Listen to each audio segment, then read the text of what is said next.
Hello, friends. My name is Steve, and I'm here tonight with author Sean McDonough. He's the author of The 13 Black Cats of Edith Penn. Sean, how you doing today? I'm doing good. I'm doing good. Can't complain, right? Yeah, can't complain. I could, but I won't. Yeah, I know what you mean. Yeah, it's like you don't want to know, but I'm fine. Yeah, we don't have enough time. So your newest book is The 13 Black Cats of Edith Penn. What can you tell us about it? It's a witchcraft story. It's a modern witchcraft story. I feel like people tend to go older with those, but I'm going right now with it. But it is my attempt at like a real old timey New England witchcraft story. It's one of my first times trying to be like the place and the history is part of the story.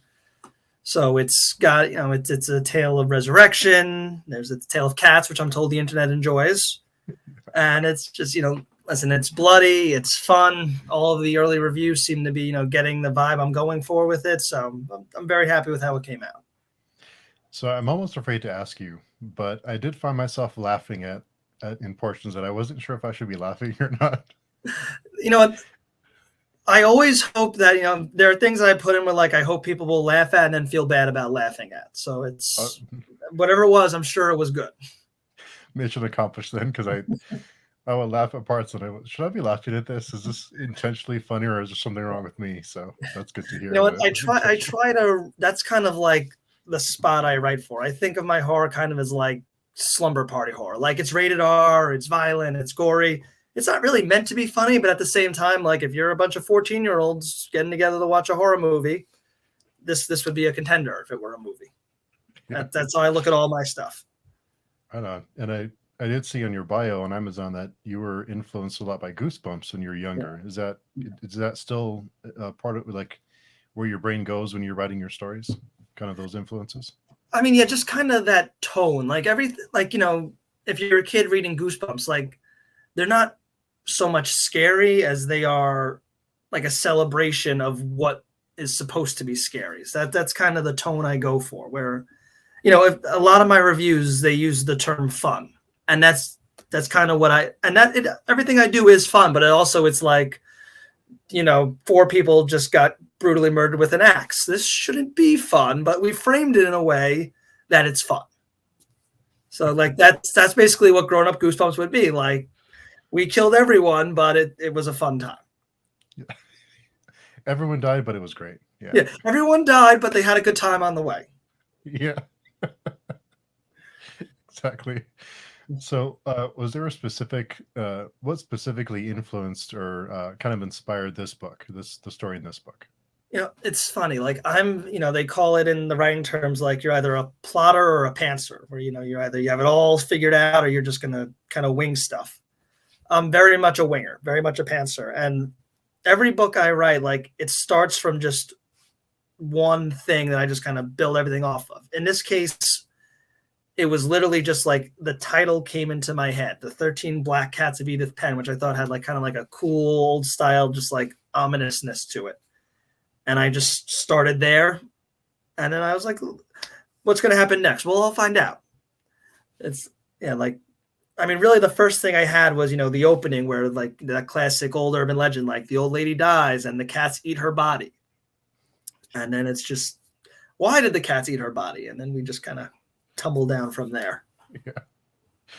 Yeah, I did that description, yeah, it was pretty good. It was a good visual of the Yeah. cats. Yeah, I don't want to say too much to ruin it, but yeah, it was yeah, it was pretty good. And yeah, I think the internet does love cats, so you're onto something Yeah, there. the internet loves cats. These are the anti-LOL cats. They are the evil cats. They're not the cats playing piano on Instagram. Flesh-eating cats. Flesh-eating cats, yes. Yeah, exactly. And is humor important when you're writing horror? I mean, is it kind of your style, but is it also necessary to break up the tension and kind of give the reader a break from time to time? I mean, I don't even know if it's so. I mean, it can work to like give people a break and break up the tension, but I mean, for me, it's really like a way to like keep people's interest like in the in between. Like when every scene, like, can't be like, like a high action beat. Like, you need to do character development. You need to just move some plot pieces around. And, that stuff can get dry. It can get boring. And I think just humor and spending time with the characters and letting them do things that aren't necessarily relevant to the plot keep people engaged while you're doing that. So that's what I kind of use it for. Yeah. And all of my horror friends ask me, what is the appeal? What do you enjoy about horror? So what is it that you enjoy about horror? What's the appeal for you? I mean, for me, I think it's really just like a sense of lawlessness and just like a rejection of just structure. Like, you put horror breaks things. Like, like it breaks lives, it breaks, societal rules, it breaks expectations. It's very freeing to get that sense of just, rejection of order and how things are supposed to be without, getting to, I mean, I think, that can be done in a kind of like a way that's like grim and dour, and that I don't really like, but it's like, it's a celebration of freedom almost, like a way to do things that are the way they're not supposed to be done. So I appeal to that as like kind of a weird guy. Yeah. And what is your creative process when you sit down to what is your process when you start writing something? Yeah, well, what I start with is my first draft I do by hand, like, in a notebook. And for one, that's nice because I don't have to lug a computer around. Like, I used to have to commute a lot. I can just kind of write anywhere. But also, when I do a second draft, that really forces me to look at everything again, because then I have to type it. So that's really for me, it's like I have to look at every single line, every single word, every single sentence, and make sure, is it good enough that I want to type it, or did I see something? Oh, I got to change this. I got to move that. And that, that forces me to do that. Wow. What kind of notebook do you use? Do you kind of carry it with you everywhere you go? And Anything that's on hand. Like I do a lot of spiral notebooks, a lot of 5 stars, but sometimes legal pads, sometimes, like little memo pads, just anything that's paper that I can get my hands on. Wow.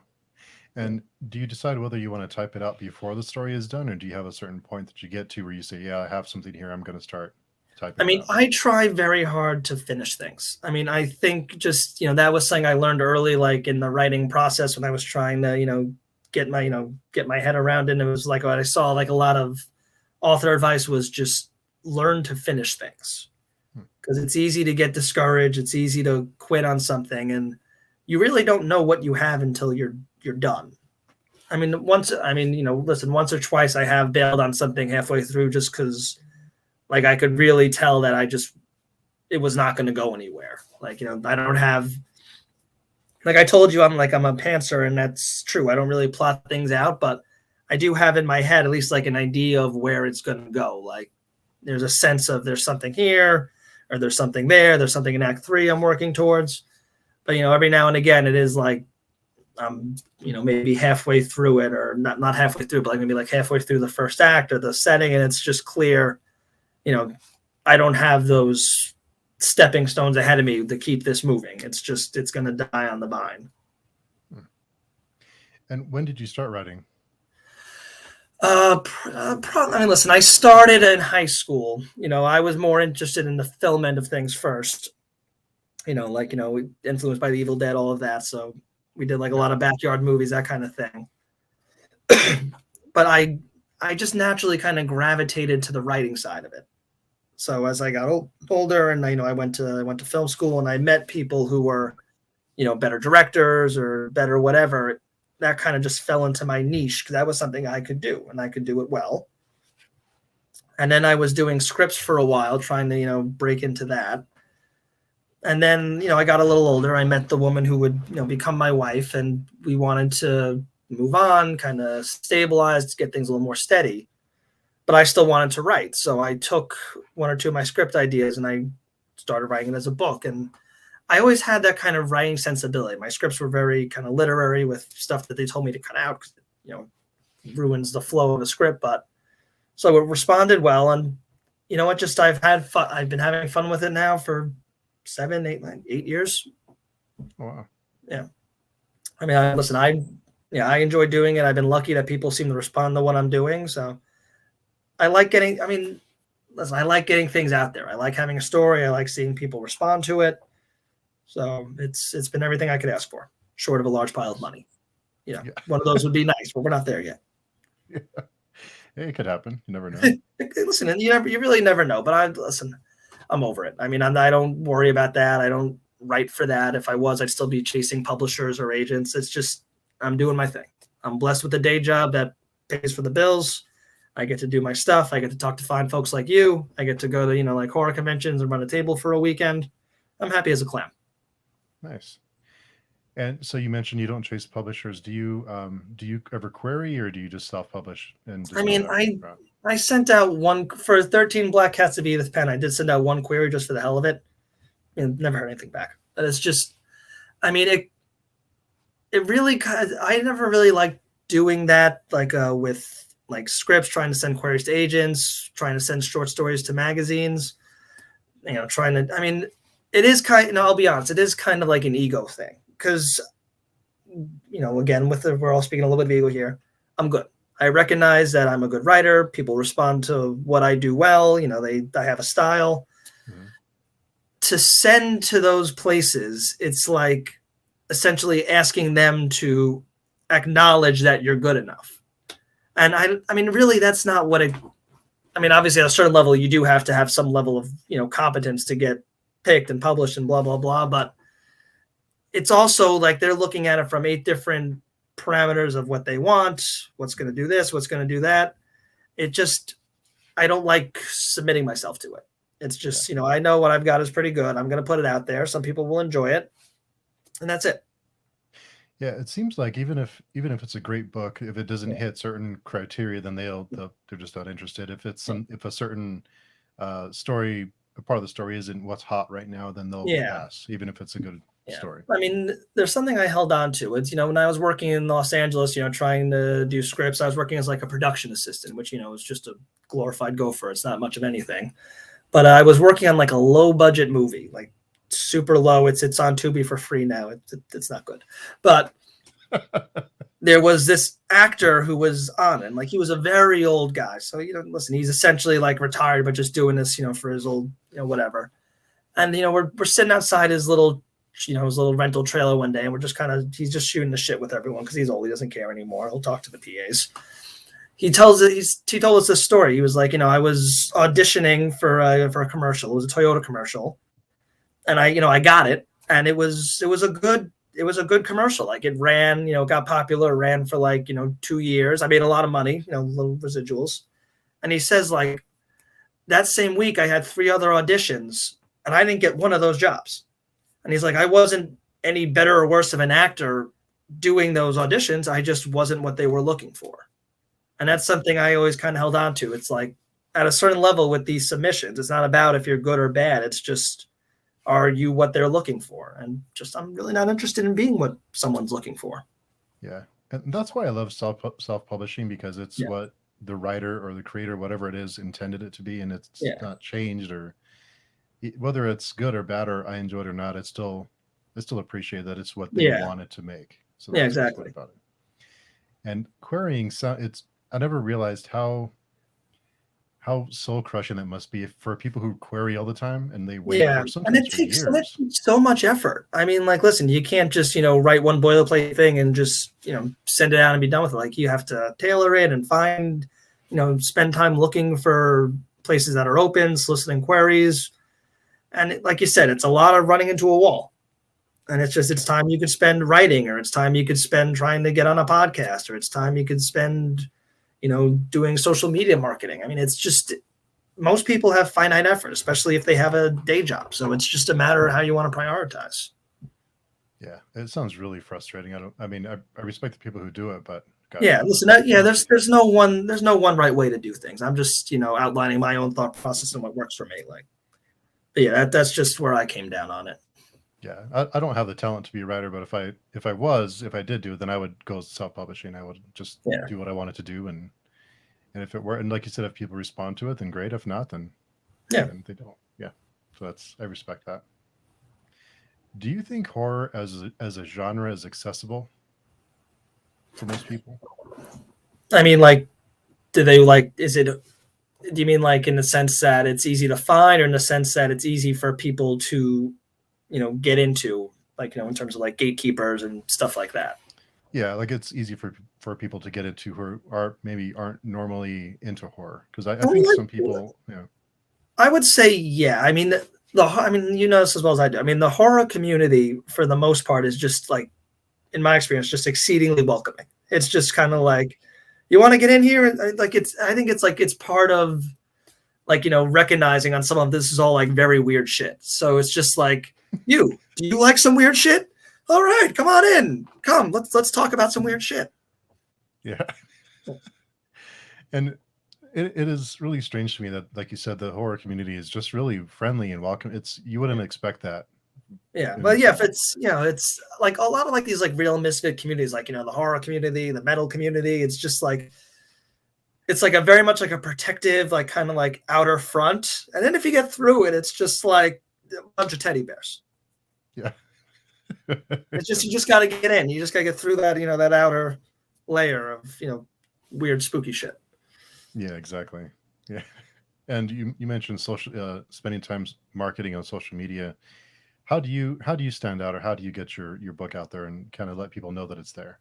I mean, I've got an Instagram. I just got a Twitter, which frankly I don't love. But I mean, there are people that I'll admit there are people that are much better at it than me. But listen, I'm fairly regular on Instagram and Facebook. I post what I find it to be interesting. I pick up new followers, fairly regularly. And I message, I tag people, I message people like you, just to send out a book, see if we can get a review going.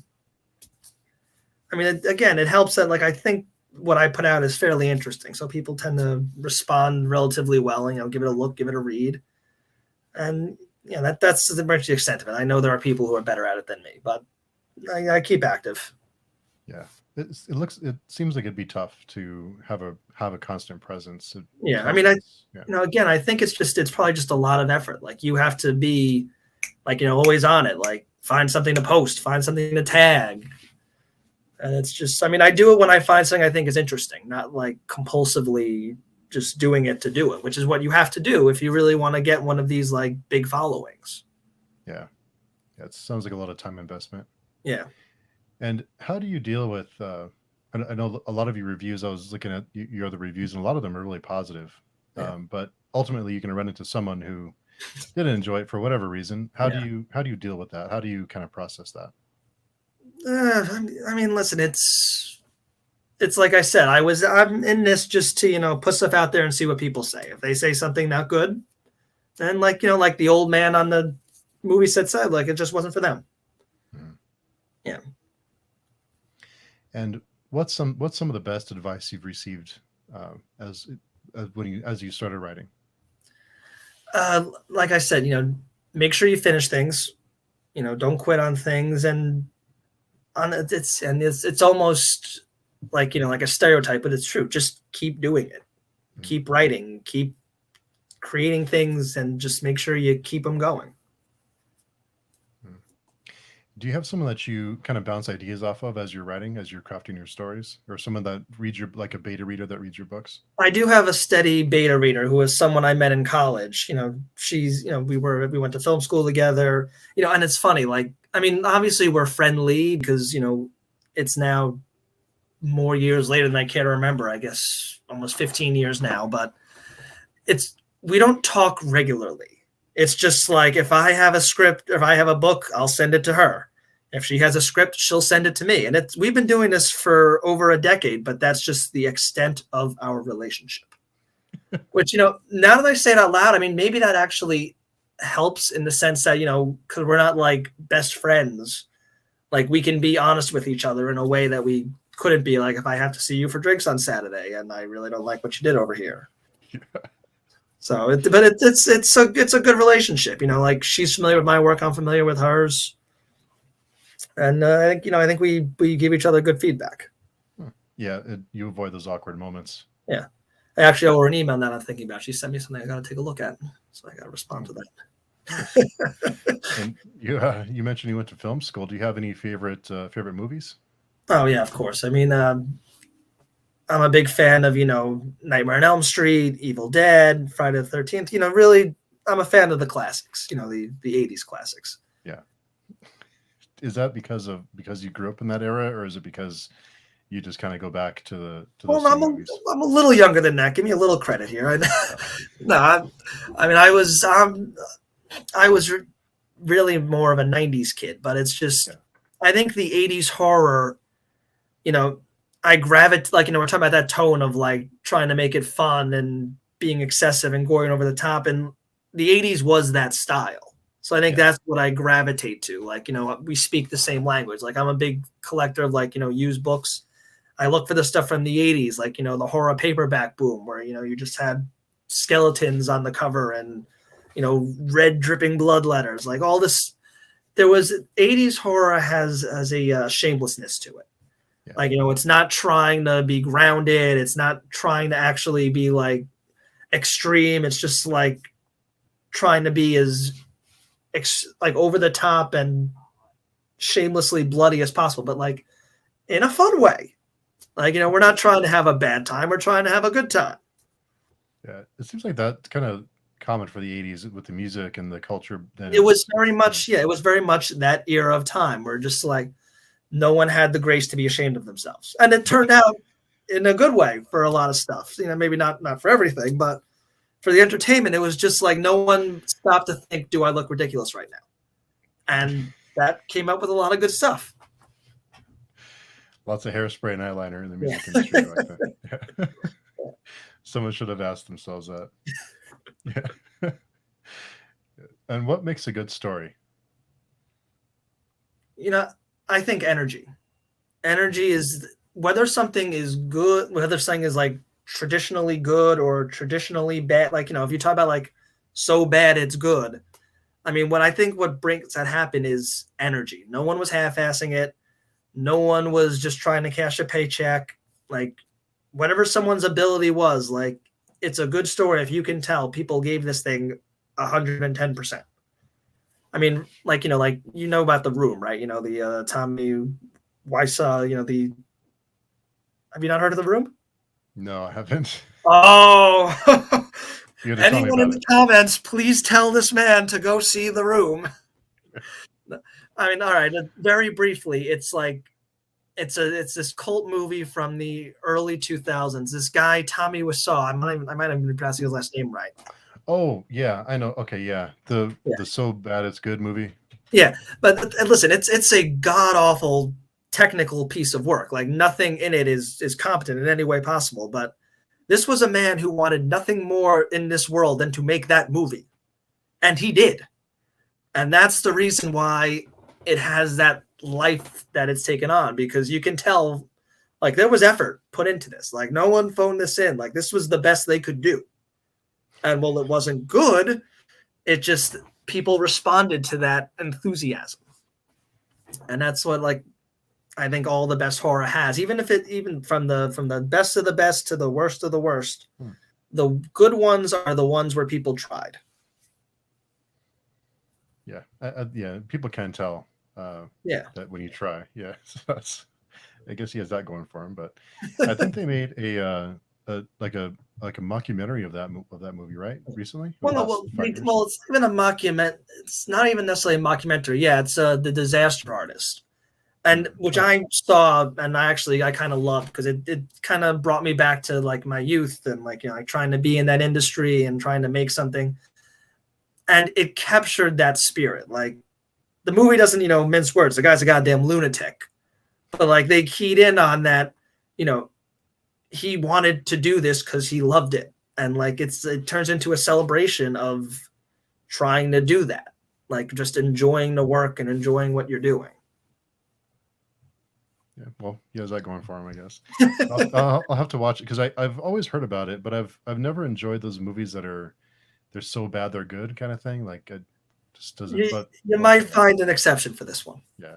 It's just, I mean, it has to genuinely be seen to be believed. Like, there's nothing I could really say to you or like try to reenact for you that will get across just how just bizarre this entire endeavor is. All right, I'll check it out. Yeah. I'll finally give in after all these years. To check it out. Yeah. Yeah. Do you have any favorite horror or either horror movie or horror book tropes? Yes, but now I gotta think about it. I'm terrible at these kind of questions. Like I have this answer. I have this answer in my head like multiple times a day, like, oh, I'm so fond of this or that. And then someone will ask me, like, what are your favorite tropes? And I'll just be like, Yeah. yeah. Look at the wall here real quick.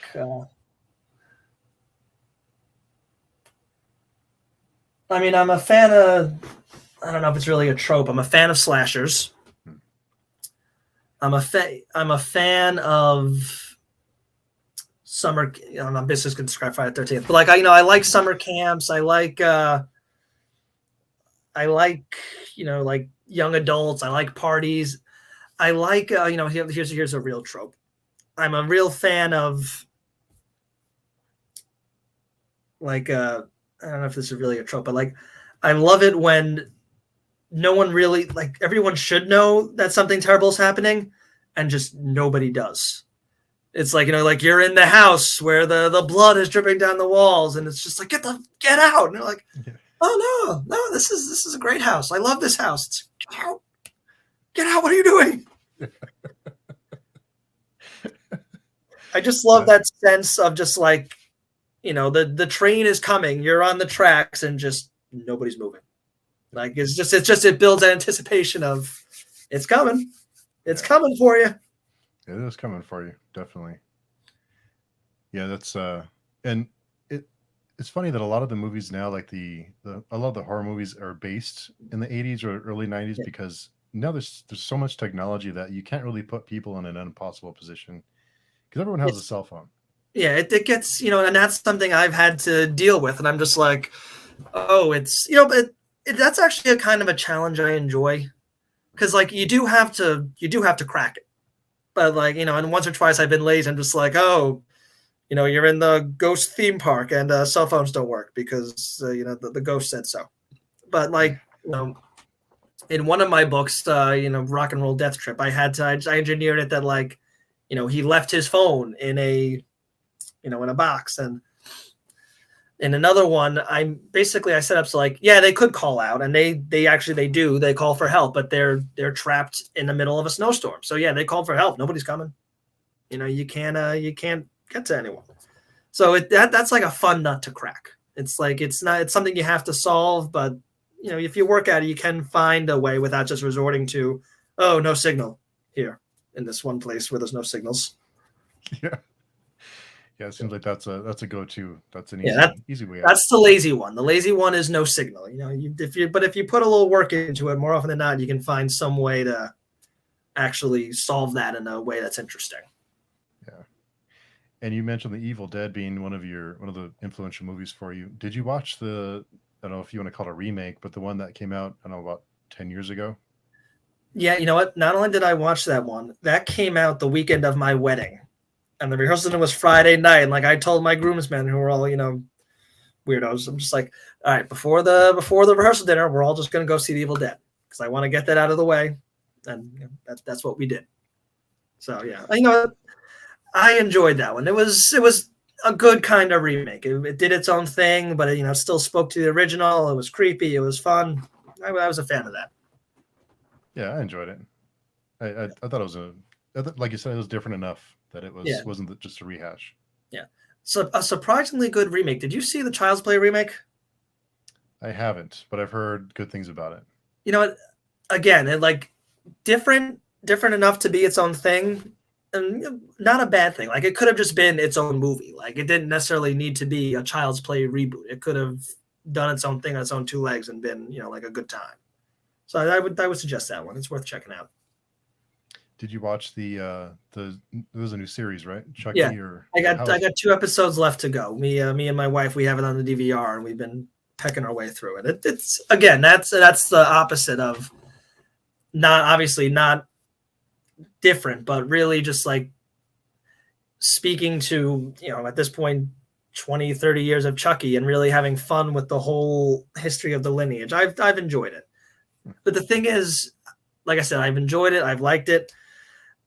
I don't know how many seasons of 8 hours of Chucky content you can do and have it still be engaging. Like, I don't know if we really need more than 2 seasons of this. It's just like they did the 1 season. I know there's another one coming. I suppose I can see the case for one more. At a certain point, it's just there's only so many 8-hour blocks of Chucky a year that you can do.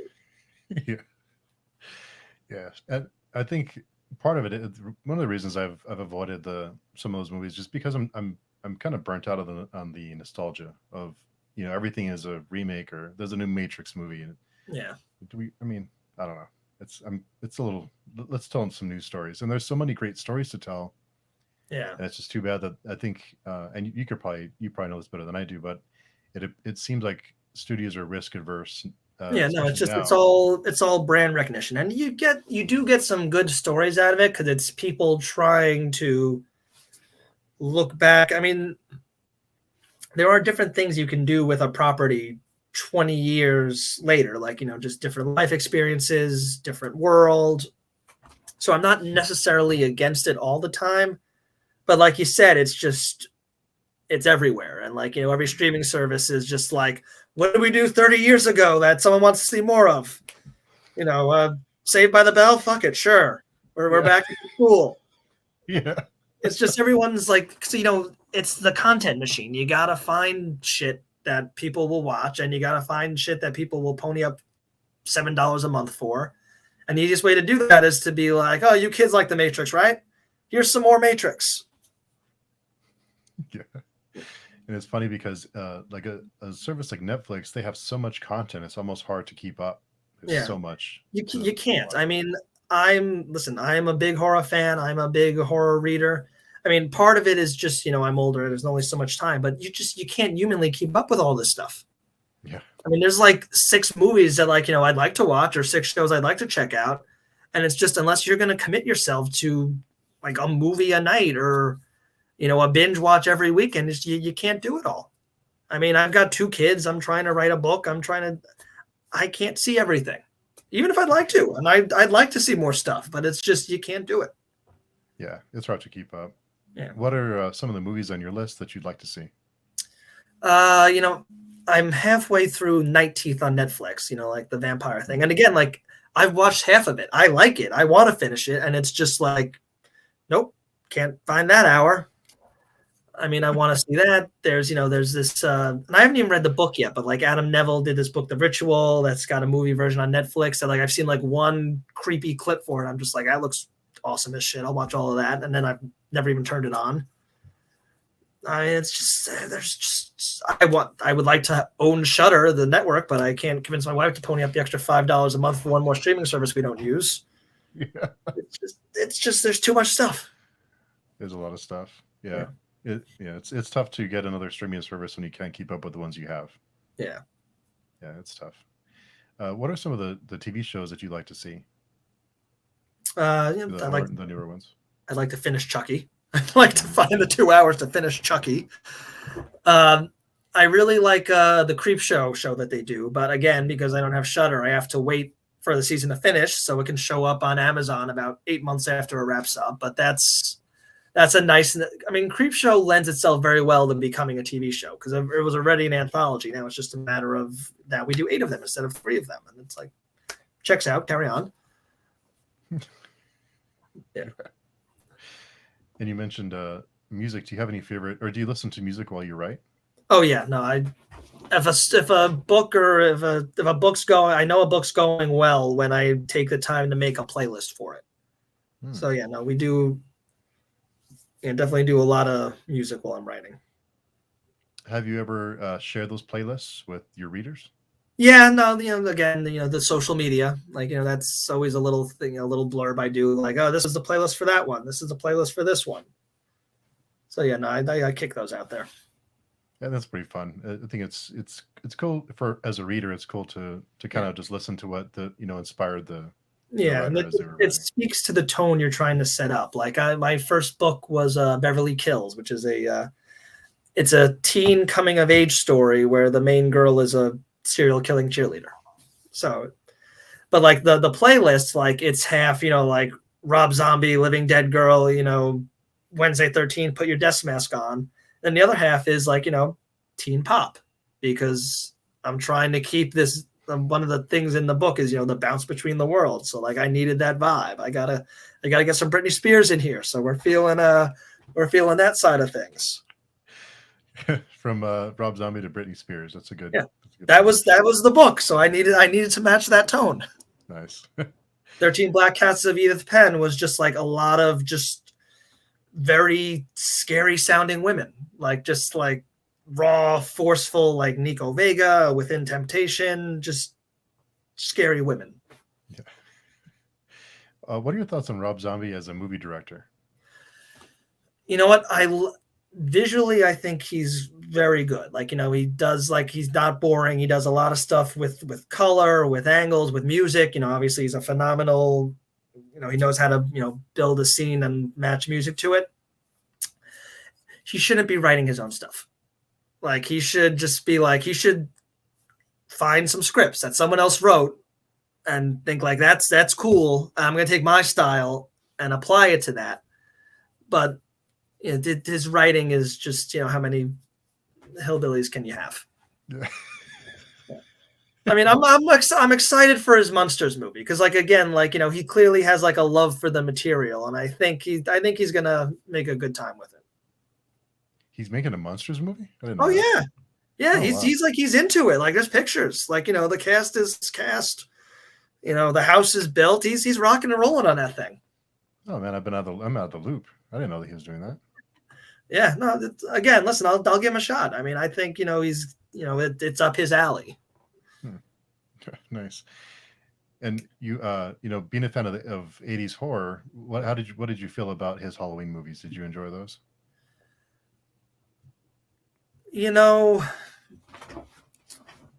I liked the first one. And that's kind of I didn't like the second one, but apparently, like, I've read enough to know there's a lot of drama between, the Weinsteins and how he didn't really want to do one, but he was afraid if he didn't, they'd make someone else do it and it would just be, even more fucked up. So I like it for what it was and what he was clearly trying to do his own thing with it. And I can appreciate that. Yeah. I'm pretty much in the same camp, but I didn't really enjoy it too much. I think it's, he did what he wanted to do, and at least it wasn't just another rehash. So yeah, I mean, it probably helps for me that like Michael Myers is my least favorite of the big names. So like I felt it was less sacred. Like, I don't need Michael Myers to be this pure thing that we never fuck with, and it's just like, you can do something else with him. I'm not a big Myers fan. No, what is it about Michael Myers that you don't enjoy? I mean, I think, he wasn't really meant to be a franchise character. Like, John Carpenter had this vision of, Halloween as an anthology series where every movie was something different. So he made Michael Myers this kind of faceless thing that he could do this one movie with. And everyone was like, oh, no, we love him. Give us more of him. And then really they had nothing else to do with him but kind of revert him into like a half-assed Jason clone. Because it's just like, now he's a slasher and he's just going to wander Haddonfield, and he has 8 siblings and he has to kill all of them. And and also I recognize this is nitpicky, but it bothers me to no end. Freddy's supernatural, Jason's supernatural, Michael Myers is a dude. He is just a guy. And like, you got this new reboot trilogy, and the first one was very good. It was very well made, but he is a 65-year-old man that they hit with a fucking car, and they shot him in the neck, and they blew up a house with him inside it. And it's just like, no, I'm cool. I'm fine. I'm like, you're dead. I'm sorry. I don't make these rules. You made these rules. He's a guy, and you killed him. He's taking some good vitamins, I guess. Yeah, it's like, yeah. We should all be as healthy at 65 as Michael Myers. Yeah. He's in great shape. He's in great shape. Yeah, he must be juicing on the weekends, or all that walking he does gives him great cardio. Yeah, he stays active. Yeah, no, I'm sorry. It's just no. You're dead. I can't help you. Did you see? I think it's called 31 that Rob Zombie did. It's like a crowdfunded. No, I know he was. Yeah, that was I didn't see that one because again, it just looked like another clown hillbilly, going after people in a box. Yeah, it was pretty. It was pretty out there, but it was so out there. It was kind of enjoyable. It was Yeah. kind of pretty good. It was better than the last few. I know a lot of people like the Devil's Rejects, but I wasn't a real big fan of that one. Well, I like Devil's Rejects a lot for the visuals. I thought like, it looked beautiful, and I respond to that kind of California desert look, the use of the music. But you were talking about Tropes before. Tropes I don't like is just the murder family that gets away with it. Like, you just spend a whole hour and a half or 250 pages just watching people who are just kind of irredeemably terrible. Like, in the sense that they're basically like Batman villains. Like, you've created someone for Batman to punch in the face, and there's no Batman. There's never a Batman that shows up to stop them. It's just, they just go. And at the end, they're never really challenged or overcome, or it's just, they basically, they win and they walk away. And that's just it. And it's like, what were we here for? I mean, when I write like, and, I don't write just generically happy endings. I mean, things get, dark, or, people don't always pull it out. But I think you need that real honest contrast between, your monsters and your mortals. Like, it can't just be a completely one-sided conflict where the humans have no hope and they just die at the end. Like, people have to be able to fight back in a way that matters. Otherwise, what are we here for? Yeah, that's a good point. And they do seem, I think part of the reason why, and now that you mentioned that, I think part of the reason why I didn't enjoy it is because it's so bleak that it's just them. It's just, like, they take this family and they put them in a hotel room and they kill them, and that's the end of it. Like, there's no real comeback. Yeah. That's the whole thing. Like, listen, without judging anyone's morality or ethics or blah, blah, blah, blah, blah, like, you watch people who frankly, you spend the whole movie watching people who frankly deserve to get what's coming to them, and they just really don't. Even if at the end the catharsis, the cops shoot the shit out of them, guess what? 20 years later, there's a sequel, and they lived, and then they just carry on. Yeah, it's hard to root for those kind of characters. It's hard to root for those murdering families. Listen, I find no joy in it. Yeah. Do you have any favorite book to movie adaptations? The Mist is a big one. I mean, The Mist is very good. Listen, Hellbound Heart to Hellraiser, obviously. What I got here on the wall? What am I looking at? This is convenient. I'm in my library. I can just look and I can see if there's anything that jumps out at me. You know what? I'm a huge, everyone, like most people like, the new It duology. I'm one of the, at least in my experience, I'm one of the few people who goes to bat harder for the second one than the first one. I mean, I thought the first one, the clown was cool, the set pieces were good, but the story to me was just very much not really there. It was just trying to like set up the space and the vibe. And then the second one really had the heart. It had like these people coming back together. It had that chemistry with the older friends coming back together. I loved chapter 2 of it, and most people seem to think that chapter 1 was the better one. But I will go to bat for part 2 for all day.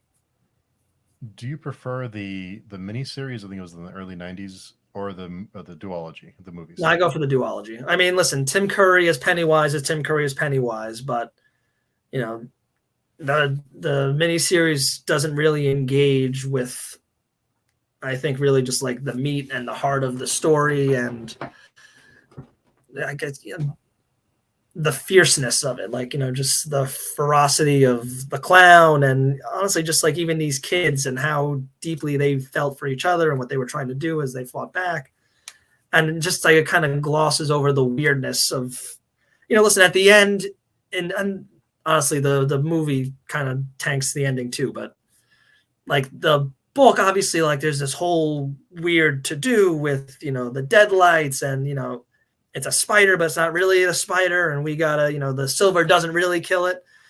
In the miniseries, it's just like nope, he's a big spider, shoot him with silver, you're done, he's good, walk away. It's a weirder process. You know, I did not enjoy the first It movie, so I skipped chapter 2. I've always been curious about it though, because most movies that people hate, I tend to enjoy. So Yeah. now I have to watch The Room and chapter 2. But you know what I really want to see in this streaming age where they can do just anything just to get some clicks.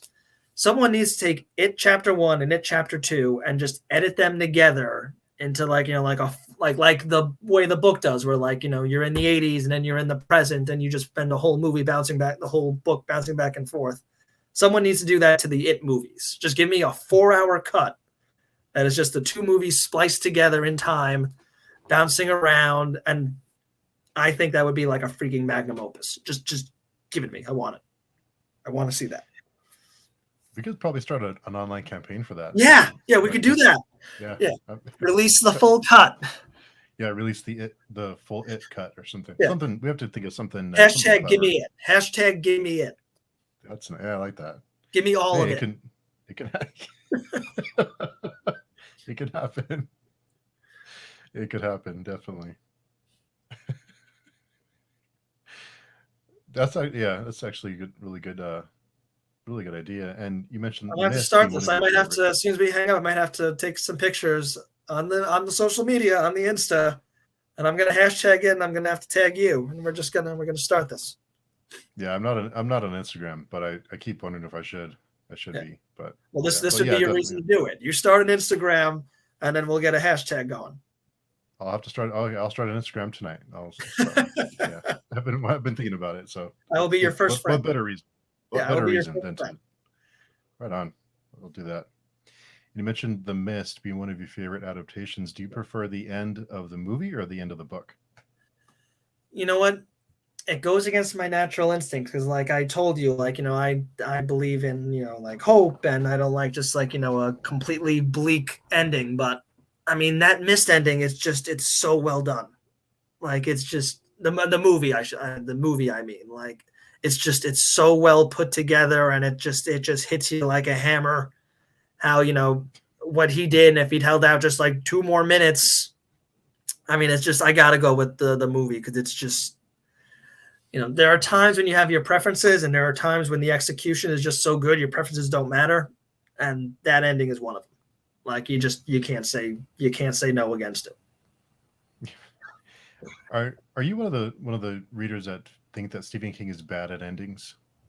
I don't think that's I've heard that a lot, and I really don't think that's fair at all. I think he's done some excellent endings. I love the ending of It. I love the ending of Misery. I mean, I think that's kind of I love the ending of The Shining. I mean, I think that's a overly general criticism. I mean, he doesn't stick it every time. No one does, but I mean, I wouldn't say that it's like an overarching failure of his. Yeah. I've been hearing more and more people say that lately about his endings, but I haven't read too much King, but I did like the end of 11/22/63. I read that last month. Yeah, that's a very good ending. I thought that was a very excellent ending that just wraps everything up in a way that's powerful and noteworthy. Absolutely. Yeah, and it kind of makes me sad because I think The Mist is a really great movie, but I think the special effects, I think people don't give it enough respect because it didn't have the special effects are pretty rough in that one. But I think that turns some people off to the movie. Yeah, which is unfortunate. Yeah, but I think it's gone on pretty well. It's got its following. So, again, they did it's the kind of thing where it looks like they did what they wanted to do, and people over time respect that. Yeah. And we talk a lot about horror, but do you ever consider writing other genres? The answer is not really. I mean, I've thought about it on occasion, and there's no idea that I could have, or that at least I should say never, but nothing has ever come to me outside of horror that I felt like I had all of the pieces together in a way that I would want to sit and put the time in, because this takes time to do. I mean, it takes a good year and change from beginning to end to write a full book or script or anything. So listen, I would. It's not like I would be against it, but most of my tools come back to horror. I could see myself being oh, this will be a comedy, and then the next thing I know, I've I've killed 13 people, and I didn't need to. It's just, but part of being like a pantser as a writer is that as you're writing, you're looking one step ahead to be like, oh, I'm going to do this or I'm going to do that. All my instincts are violent, so it's just that's where we wind up. And I've been hearing a quote lately, and it gives me pause. The quote is "write what you know," and that seems like weird advice to me for a writer. What do you think about that? I mean, I think it's maybe like a way to get started, or kind of like an accessible thing for people who aren't maybe writers by nature. Because the notion of write what you know is, when you're stuck, about it, and you have stuff that you can draw on to paper that over. But if you're a writer, I mean, that's not insurmountable. Like you can write about something you don't know, and you'll learn enough about it to make it work, or you'll kind of sidestep around what you don't know to get back to where you are. I mean, like I wrote a book about a rock musician who fights shapeshifters in the desert, and it's my usual bloody shit. I know jack all about music. I know jack shit about music. Couldn't tell you. I mean, I love listening to it. I got stuff I like, but I couldn't tell you a fucking thing about playing the guitar or singing but I learned enough. I pulled together enough stuff that I could bullshit together to make it sound like I knew something about how to play a guitar chord, and then we just moved on.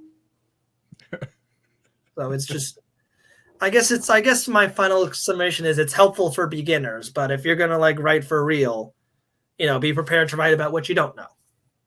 Yeah. Do you have any favorite albums? I'm a big Alice Cooper fan. I'm a big fan of Hey Stupid. Hey Stupid. Oh, yeah, that's like again, kind of like one of his deeper cuts, but Hey Stupid, Constrictor. I'm a big Drive-By Truckers, outside of metal, I'm a huge Drive-By Truckers fan, kind of like this. It's not really country. They call it folk rock, or they call it Southern rock. It's like they took, the basic structure of country music, and they're just like, what if this was just a lot bleaker, and no one had a girlfriend in a pickup truck, and we all just were on welfare and died.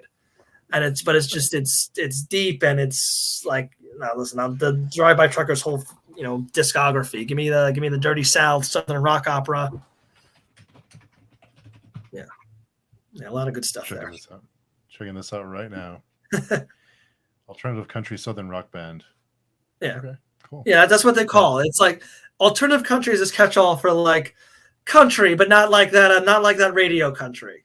Not the stuff that they play in Iowa. Alternative country. Yeah, there's a catch-all. Yeah. And you said you listen to metal. I've been trying to get more into metal lately. Yeah. Do you have any metal bands you would recommend for someone who's new to it? Or trying to get into it? Well, I mean, there's a lot of different directions you can go with that. I mean, and it's funny, you talk about metal. It's what was metal in the 80s is now just kind of like rock. But you know what? I'll give you one. Beast in Black. Beast in Black. Beast in Black. They're like a power metal band from Norway or Sweden, or one of those. There's a huge metal scene coming out of Northern Europe, and they're just, I think they're excellent. They're new. They're just, their third album just came out, but it's like power metal. So it's just this constant high energy, fast music. It's great. It's not as deeply screamy as some of death metal or black metal would be. So it's a little more accessible, but it's just impossible not to hear and want to just put your fist through a wall. It's good stuff. Nice. Yeah, I did find I forget the name of the YouTube channel. They review metal albums, and I did find Bell Witch. I guess it's called Gloom Metal or something. But Gloom, I've been trying. That's a new one to me, but that sounds like my shit right there. I'm gonna write that down. Gloom Metal. Yeah, Gloom Metal. I think it's called Gloom Metal. But it's Bell Witch. I think the album is Mirror Reaper.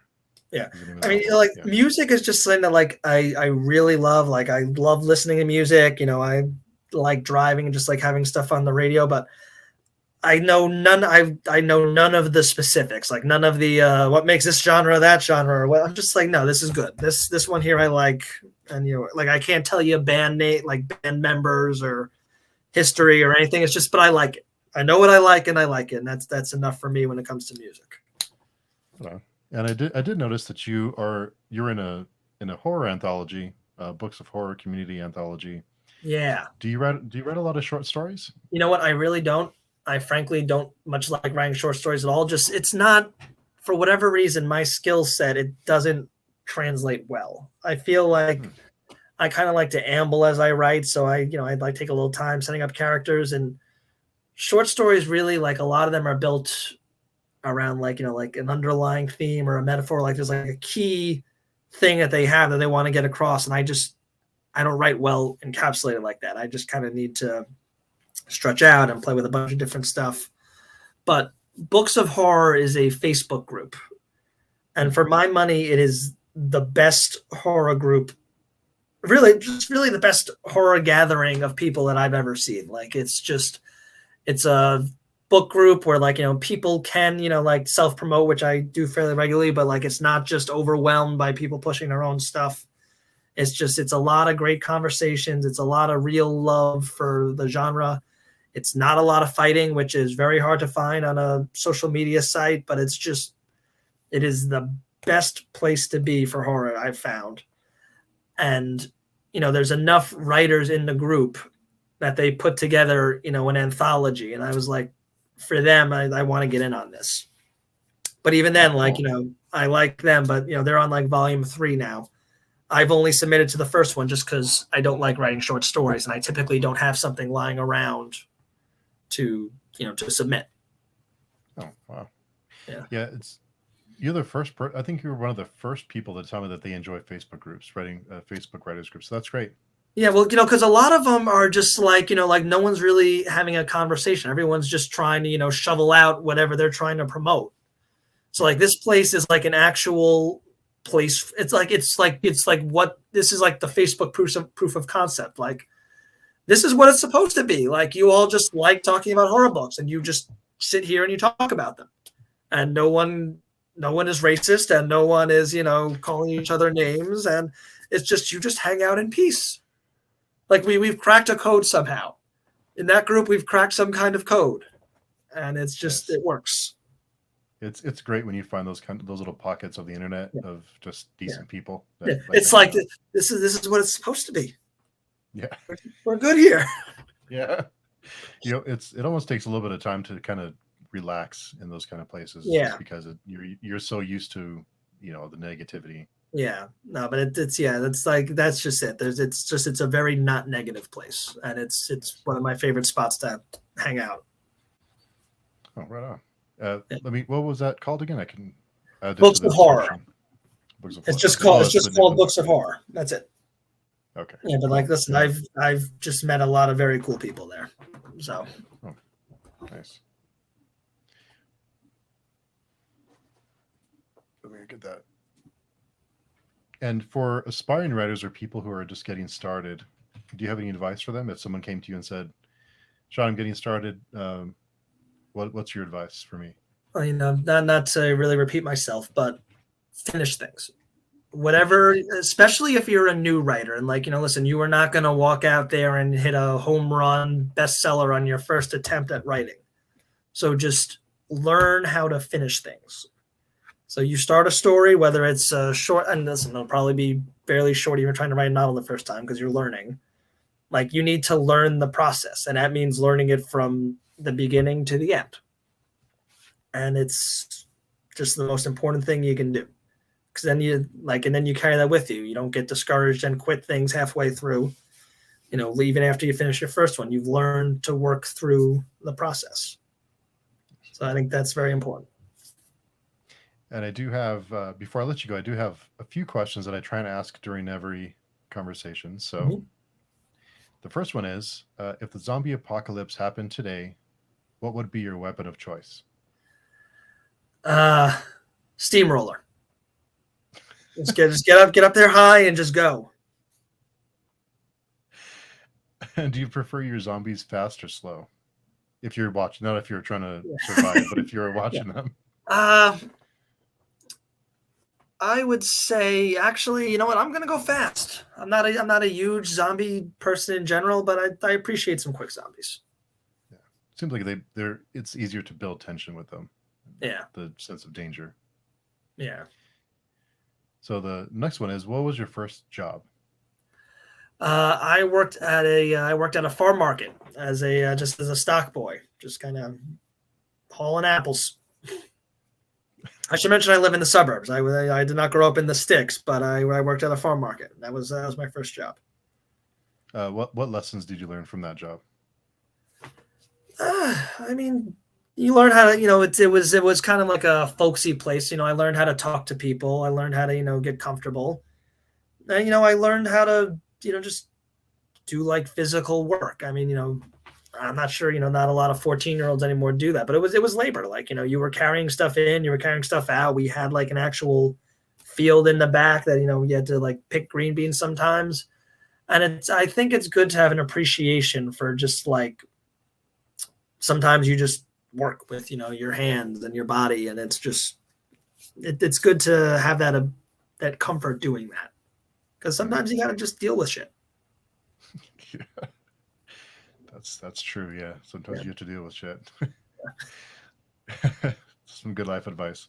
Yeah. So the last question I have for you is, if roles were reversed, is there a question you would have asked that I did not ask?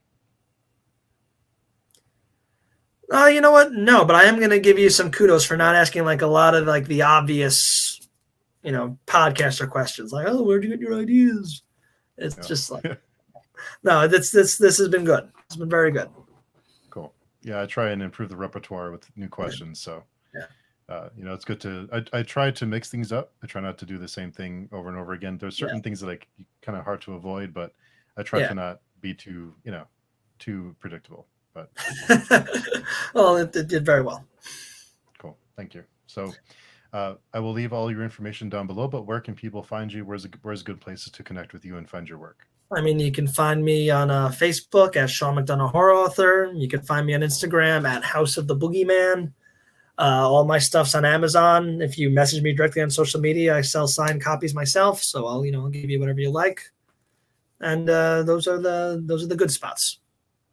Nice. So I will add all those links down below so people can find you and reach out to you and read your book. So so thanks for taking time out of your day. Yeah, no, my pleasure. Just make sure you add your Instagram too, so we can get everyone on hashtag give me all of it. All right. I will do that tonight. I've been debating Instagram. I've been thinking about it. So I guess now's the time. What better cause than give me all of it? Yeah, hashtag give me all of it. Hashtag give me all of it. Yeah. We will start a campaign and we'll get this. We're going to make this happen. Yeah. If the Snyder fans can do it, so can we. Exactly. Yeah. This is even easier. Possible. It's made. Someone just has to spend a couple hours editing it. Ultimately, we're going to get to someone who says, why don't you just do it yourself if you want it done so bad? Yeah. All right. Then. We'll do it. Yeah. Sure. Yeah. There's no time to watch to finish your movie, but yeah, let's edit to have our movies. But now it's content. Now I'm not just doing it to enjoy myself. I'm doing it to make content. There you go. Yeah. So we'll hashtag the whole process. Yeah. We could crowdfund. That'd be another one. Yeah. That could work. Yeah. So cool. I'm making a plan here. Yeah, we're making things happen. We're not just, chatting. We're actually being productive. Yeah. Well, thanks again. Thanks. I know you're really busy, so thanks for taking time out to just shoot the breeze with me. So thanks for having me. This was a blast. Yeah. So let me know if you want to do it again. Just keep in touch. Yeah, no, for sure.